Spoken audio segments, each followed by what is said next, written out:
kekuatan kasih sayang dia yang saya teruskan menguatkan hati saya. Mmm, Allah menurunkan kasih sayang sehingga saya menjadi kuat.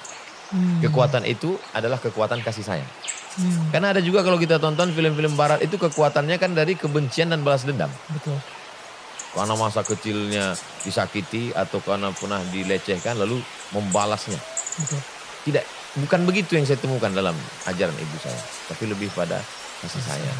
Jadi Mmm, sampai hari ini eh, saya yakin dia sedang menanti saya. Kalau saya mmm, mati kami akan ketemu. Jadi kematian itu bukan sesuatu yang menakutkan. mmm, Kematian itu sesuatu yang dinantikan. Karena akan wow, ada pertemuan dengan orang yang tersayang. mmm, Nah, tapi sementara itu datang, kita tebarkan ini kasih sayang kepada kawan-kawan, kepada sahabat-sahabat, kepada orang yang kurang beruntung. iya, Sampai hari ini itu yang kami lakukan. wow, dan sampai akhirnya bikin yayasan tersebut ya? Ya, buat sekolah. Iya. Ustadz, kalau gitu bawa proposal kemana-mana? Enggak. Sampai hari ini anak-anak tetap bisa makan. Terus uangnya dari mana? Dari YouTube. Channel Ustadz Abdul Somad Official. Subscribe, like, share, and comment. Semuanya masuk untuk aku. Ya ya subscribe lah ya semua ya untuk yang DMN ya. Nanti kalau Bang Daniel datang, kita jalan-jalan ke Iya, Riau. boleh boleh boleh. Ini saya tadi udah ngobrol pas lagi ini untuk Iya. mampir ke Riau. Nah, let's talk about, 2019 gitu.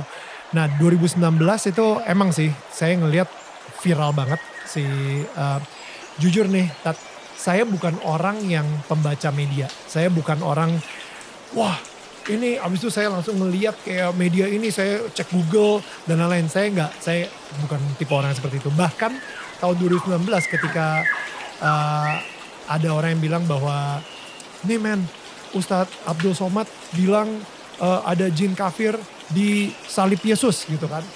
Itu saya nggak pursue. Saya benar-benar kayak ya udahlah hak-haknya dia aja kalau misalnya dia mau ngomong apa terserah gitu.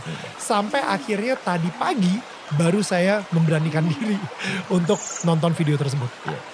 Eh, ketika saya nonton, eh, saya ngerasa gini ya, ada dua momen di mana Ustadz nih kayak terkena masalah gitu. Dan dua momen tersebut adalah ketika Ustadz lagi menjawab pertanyaan dari orang. Bukan dari dakwahnya atau Iya. bukan dari khotbahnya. Bukan tablik akbar di tengah lapang stadion di Betul, depan orang banyak di televisi, betul, tapi pertanyaan menjawab pada kajian subuh, bukan tema utama, betul, kajian tertutup, hanya kaum muslimin di dalam masjid subuh betul. dan itu lalu kemudian saya pun tidak ingat rekaman itu mungkin sekitar 2015 atau 2016. Wow, Tapi karena politik dan lain sebagainya bisa didapat, saya sendiri pun tak punya rekaman itu. Lalu wow, dipotong, di-cut, diedit dan lain sebagainya. wow. Bagian dari dan saya jelaskan di Majelis Ulama Indonesia Ya, ya, bahwa saya menjelaskan pertanyaan itu ceritanya panjang bla bla dan seterusnya ya. dan sampai hari ini tentu kita tidak bisa memaksa orang untuk aku tidak perlu menjelaskan siapa diriku kepada musuhku karena dia tidak akan pernah berubah dan tidak perlu menjelaskan kepada sahabatku karena dia sudah terlanjur mencintai aku. Nah, Hmm, jadi yang kita lakukan hanya klarifikasi. ya. Tabayun setelah kita jelaskan melalui tentu saya yang bukan punya lembaga apa-apa, saya jelaskan melalui Majelis Ulama Indonesia Hmm, pada tahun 2019. hmm, Kasus itu bulan Agustus. Jadi ibu hmm, meninggal bulan Maret, bulan April politik, hmm, Mei, Juni, Juli tidak ceramah, hilang sama sekali semua hmm, off karena hmm. hiruk pikuk ini. Juni, Juli, Agustus saya keluar seminggu datang isu itu. Agustus. Diserang banget. Dan Iya, 2019 tuh kayaknya banyak banget peristiwa sih. iya, Yang Agustus. saya lihat itu kayak tekanan tuh benar-benar kayak bertubi-tubi datangnya gitu Betul. ya. Maret, April, Mei, Juni, Juli, Agustus. 6 bulan itu sesuatu yang luar biasa.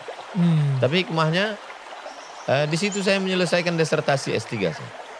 Karena tidak ada semuanya off, semua saya bilang tim, saya mau fokus nulis. Jadi kerja saya waktu itu nulis, masuk waktu azan, sholat, makan, nulis, sholat, makan. oke. Oke. Jadi saya pengen ya Intinya jangan berhenti bergerak. itu. Ya. Maka ada ungkapan fikuli harakah barakah. Dalam setiap gerak di situ ada berkah dari Tuhan. Hmm, Ketika Tidak bergerak, hanya di tempat tidur, Depresi. menanti kematian datang. Ya. Kita sudah mati sebelum malaikat maut datang. Ya. Jangan berhenti bergerak karena ya disertasi S3 pun juga akhirnya itu adalah salah satu dari Ya. produktivitas juga gitu kan. Maka diajarkan dalam Islam, asa antakrahu syai'an, boleh jadi kau benci sesuatu. Wa yaj'alallahu fi khairan katsira, di balik itu ada sesuatu yang baik yang kamu tidak tahu. Ada rencana Tuhan yang lebih indah. Nah, jadi dulu waktu saya buka-buka lemari orang tua dapat satu buku, Cook Chicken Soup for the Soul. Oh, Chicken Soup for the Soul.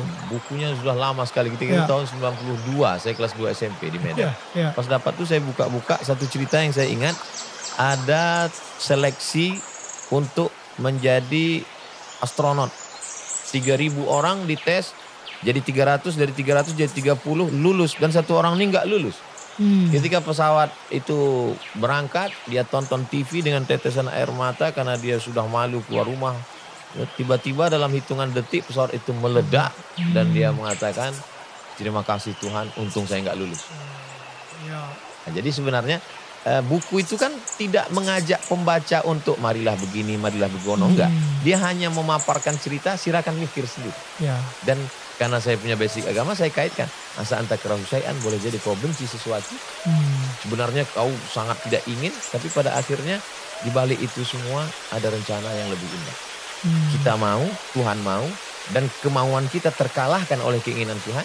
Dan kalau kita ikuti keinginan Tuhan, keinginan Allah, maka di balik itu ada keindahan yang luar biasa. Kenapa? Karena dia menciptakan kita karena cinta.